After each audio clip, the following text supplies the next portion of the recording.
story. Colonel, welcome back to the show. Good to see you, Clayton. So, what was the impetus for this piece? I think the convergence of a number of different crises all at once. On the one hand, you have the obvious banking crisis that is just beginning now, which is likely to be much worse than the 2008 financial crisis. In fact, this morning I was reading about the top 15 banks in the United States that are likely to fail next. And of those, three have been identified as coming quite shortly. The question is, what are we going to do about this? And that's a question I can't answer. My great fear is that the administration will simply print money, in which case inflation will worsen, and then we'll all be poor because our currency will be worth nothing. I hope that doesn't happen. But it's a very serious problem, and the administration has to deal with it one way or the other. At the same time, you've got the problem in Europe. Europeans are increasingly restless. In Germany, people are furious. This news of the North Pole destruction has finally made its way into the population.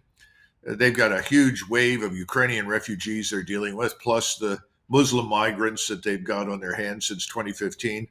There's a lot of discontent in Germany. It's not just Germany, the Netherlands, Scandinavia, France, all the countries in Western Europe are unhappy. Nobody is interested in this war against Russia. And here we are trying desperately to drag all of them in any way that we can into this fight. And this fight is a fight that we are very definitely losing. And you know what Washington does when it's not winning? It lies and tells everyone they are winning. And that's what's going on right now in Ukraine. Well, what do you make of the lies then? You hear, we've been hearing from the mainstream media that Ukraine is about to launch this large offensive. Of course, we've been hearing that Russia is going to launch their offensive. So what's the truth here? And then as you point out in this piece, you said the growing realization that America and European military industrial capacity cannot keep up with Ukrainian demands for ammunition and equipment is an ominous signal to send during a proxy war that Washington insists its Ukrainian surrogate is winning. So we're saying that Ukraine's winning. And yet you're pointing out the realization that we can't even sustain the ammunition needed for them to fake win this war. Yeah, I mean, the Ukrainians have obliged the Russians by pouring tens of thousands of troops in eastern Ukraine into offensives over the last several months, attack after attack after attack. This started long before the fall in last year. And they've lost tens of thousands of people. The most recent figures that I've seen, and they're very, very credible, suggest that we're up to about 250,000 dead Ukrainians. I mean, that's a horrific number for a war that's only been going on for about a year. So how do you build new armies? I mean, there's some evidence that you've had three armies literally fielded in the time that this war has taken place. The first, of course, was this professional force of about 450,000 with about 200,000 reservists. That was largely destroyed in the first 6 months. And a second force was raised for mobilization. That force was destroyed in the fall. And then a third mobilization began before Christmas. And right now it looks as though these brigades that entered with, say, 2,000 soldiers or 2,500 soldiers are down to about 100 or 200 effectives. And the numbers of wounded, 300,000 or 400,000, consist of people who will never return to duty. So the question is, what will the Ukrainians do next? And it seems that they've decided they're going to scrape together whatever they can find and once again throw it into the offensive on the assumption that if they do not attack, people will discover that they can't win. The Russians, of course, are in no hurry. They have fought the Ukrainians with a fraction of their force. You've got maybe 80 to 100,000 Russians who are killing successive waves of Ukrainian attacks, backed by enormous artillery power, rockets, missiles, drones. I mean, this is warfare on the scale of World War I. And the Ukrainians, unfortunately, are doing all the wrong things and bleeding themselves to death. So I don't think this can continue indefinitely. And I think people in Washington know the truth, even though nobody wants to tell it. Everyone continues to maintain the fiction that Ukraine is doing well and can ultimately win, that the Russians are incompetent, stupid, and can't do anything. It's all nonsense. I mean, just this morning, I read the final tallies coming in from credible sources that the Russian integrated air defenses have shot down 402 jets, 256 helicopters, Whoa. thousands and thousands of unmanned aircraft, or what we call drones. So the integrated Russian air defenses have turned out to be extremely lethal and very, very effective. This war is not going well for the West. And I think President Biden and his immediate advisors do know that. The question is, how do they disengage? And that's really why I wrote this piece. And so you're hearing, I imagine from your sources in Washington, that there is this maybe movement towards wanting to get out of this thing. Yes. How much resolve do you think there is for that?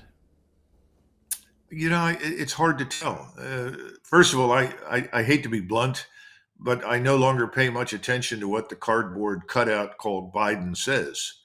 I really don't think he's in charge. I think he's handed things to read, and he reads them and says them in a convincing way, by the way, that we should not underestimate. Yeah. But I don't think he's in charge. But there are others who are unappointed, unelected. Some are appointed, most are not. But the key thing is none of them are elected, and they're running the government. You have the diehards led by Newland and her band of so-called neocons with Blinken in trail and Austin in trail and so forth. They're not going to quit. They will go to the last Ukrainian if it's necessary. But there are others who are saying, wait a minute, is this really what we want to happen? It's clear that Scholz is in a lot of trouble in Germany. He came here to see Biden to tell him how much trouble he is in.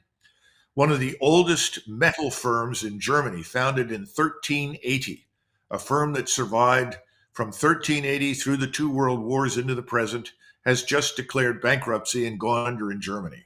Wow. And the reason is very simple: no energy. Right. And you have to have quantities of cheap energy to maintain your scientific industrial base. Germany is dying in that sense.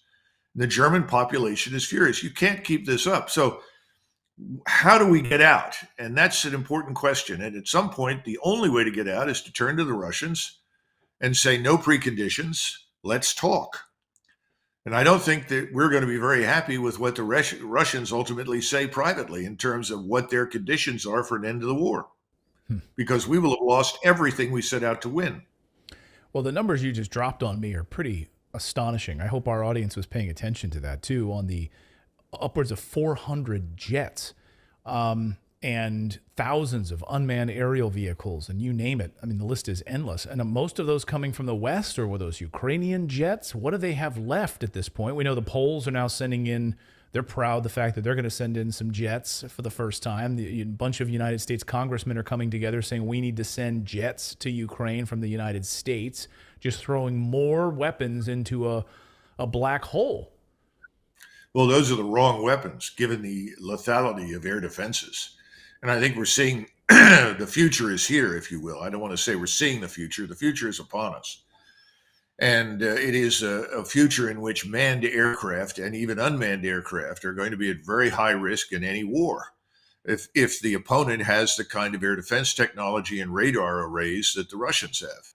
The Russians, of course, came out of World War II with the understanding that they needed integrated, overlapping air defenses. We never came out of the war that way. We came out of the war with the assumption that if we build enough fighter aircraft, we can defeat anybody. Well, that's changed. And those aircraft were flown by Ukrainians, and they were all lost. The same thing with helicopters. Now, the Russians have lost some too, but a fraction of what the Ukrainians have lost. And the Russians do have the ability right now to launch close air support missions because there's nothing up there to stop them. And the Ukrainian air defenses have been largely demolished. All of these missile attacks that you've heard about week after week after week have been aimed at very specific targets. They have not been aimed at the civilian populations. They've been aimed at stripping away and destroying any air defense capability that exists in Ukraine, number one. Number two, aimed at the energy grids, the transfer of power, stopping the rail lines, stopping heating, all these kinds of things, making life obviously miserable. Those have been the top priority targets, and then command and control and all the usual military targets. It's all worked. And the Russians have built up their forces right now to a point where they're ready to go. The point is that they didn't go in January because the ground simply did not freeze enough. Remember, we've got 10 to 15 feet of black earth in eastern Ukraine.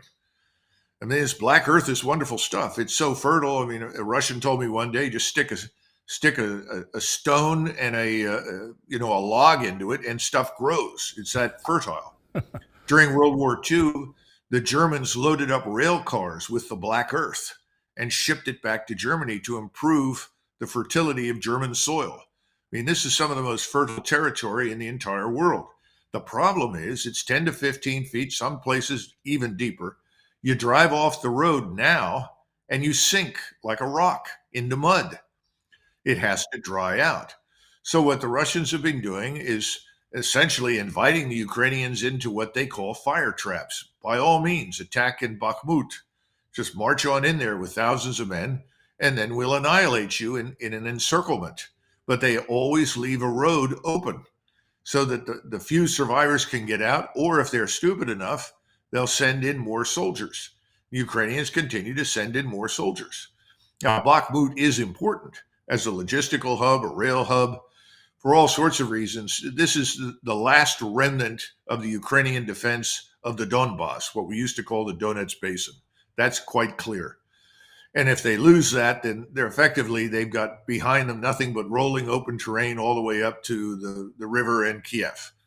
So they'll have to fall back. They know that. They want to hold on to this, understand, but it's cost them far too many lives. And at some point, you have to do what the Russians did early in the war. Remember, we had had all these claims of Ukrainian victory around Kharkov. Look, the Ukrainians advanced 100 kilometers and the Russians put up no resistance. Well, that wasn't entirely true, but the Russians decided it was just open, flat terrain of no real strategic value. They could win it back later. So they said, we'll economize, pull those forces out, and we'll use them where we can defend more easily. The same thing down at Kherson. Those weren't defeats. Those were deliberate decisions to give up ground that was of no value. And the point is that the Russians are currently sitting on the territory that produces 90% of Ukrainian GNP. There's no hurry right now. Right. Let the Ukrainians defend themselves, and at some point, probably in May or June, when the ground really dries out, because they're still having rains out there in eastern and southern Ukraine. When it dries out, they'll move. And I was trying to get people to understand, why are we waiting for this inevitable hammer to fall? The Ukrainians are in desperate conditions, desperate shape. Let's have talks now and rescue what we can. But I think it's a big struggle inside the administration and on the Hill. And you have people like Lindsey Graham saying, oh, no, let's shoot down Russian aircraft. Let's widen the war. Let's kill more people. Yeah. Rubio was right there with him. Yeah, they are bloodthirsty, and they'll throw whatever they can at the wall right now. Let's go to war with China. Let's go into Mexico. Let's invade Mexico. Let's attack Russia head on. So I'll get you out of here on this, which is that drone there's still a mystery about exactly how it went down. I've spoken to Marine Corps pilots who just say the whole thing smells weird about how that drone went down. Doesn't make any sense, even though the footage is there. So the response on that, I mean, that whole incident, the fact that the DOD comes out with that footage a day later, there's something going on here. What do you make of this drone footage and the Biden administration's response to it, and frankly, the Russians' response to it? Well, remember in 2019, we very nearly went to war with Iran. And General McKenzie in CENTCOM had requested a Global Hawk, which is an unmanned aircraft that carries a substantial ISR package. He said he wanted to use it in U.S. Central Command. It ultimately was sent to him from Guam. He took it, employed it, and they sketched out a flight path right up through the center of the Straits of Hormuz and the Persian Gulf, which skirted what we call the Air Defense Identification Zone. It was a military reconnaissance aircraft, and the Iranians ultimately shot it down. Now, if you look at international law, any military aircraft that is on the edge of your air defense identification zone that does not identify itself as friendly and explain what it's doing can be shot down illegally. And that's what happened. Then suddenly there was this tremendous pressure on President Trump, largely from Bolton and McKenzie and Pompeo and others. we need to strike back at the Iranians and punish them for this. They can't do this to us. They're challenging our power. Fortunately, Donald Trump said no, thank you. He asked, did we lose anyone? They said no. Well, if we didn't lose anyone, I'm disinclined to harm or kill Iranians and begin a new war. And so it stopped. But at the time, Bolton and McKenzie and others had put together a strike package ready to go. Of course. This looks to me like a similar phenomenon where everyone knows there is an exclusion zone over Crimea. In other words, if you fly close to Crimea, you sail close to Crimea with your intelligence, surveillance, reconnaissance assets, the Russians are going to warn you off. What nobody bothered to tell anyone is that the Russians warned us off. They detected the aircraft, even though its transponders were off. I guess it was in broad daylight, so it wasn't hard. And they warned us, and jets flew up there and flew past it several times, again, warning us off, warning us off, warning us off. There was no answer, so finally they managed to down it. I don't know how that happened. Like you, I really don't know. And I do agree that having looked at this video, it looks fishy. But having said all of that, the important thing is we haven't really reacted very much to this. In other words, we did not demand an apology from Moscow. We did not threaten counterstrikes. We simply have told Americans that we will continue our mission, woof, woof, woof. But the truth is, I don't think we're going to challenge Russian airspace over Crimea again, or anywhere else for that matter. So my read on this thing is the administration is reconsidering what it's been doing. There's a big fight between the radical neocon leftists, globalists on one hand, and then the rest of the administration that says, look, we've got all these problems inside the United States now. What are we going to do about it? And I don't have an answer for them, but they're going to have to deal with this financial crisis because, Clayton, as you pointed out in some of your presentations long before this is much worse than anything we faced in 2008. Right. Yeah. And the bailout now adjusted for inflation is much larger than 2008. And the housing crisis we haven't even spoke about is on the brink. So we've got a lot of problems at home. And imagine if this was in the Gulf of Mexico. And if we try to bail out the millionaires and billionaires, we'll debase our currency. We'll destroy it. Because the only way to do that is to print money.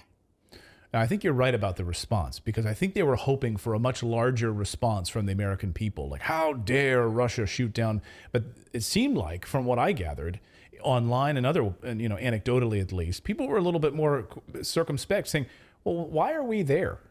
If they did this in the Gulf of Mexico, how would we respond? That was a lot of the response I saw. And I don't think the Biden administration was expecting that, or the neocons were expecting that.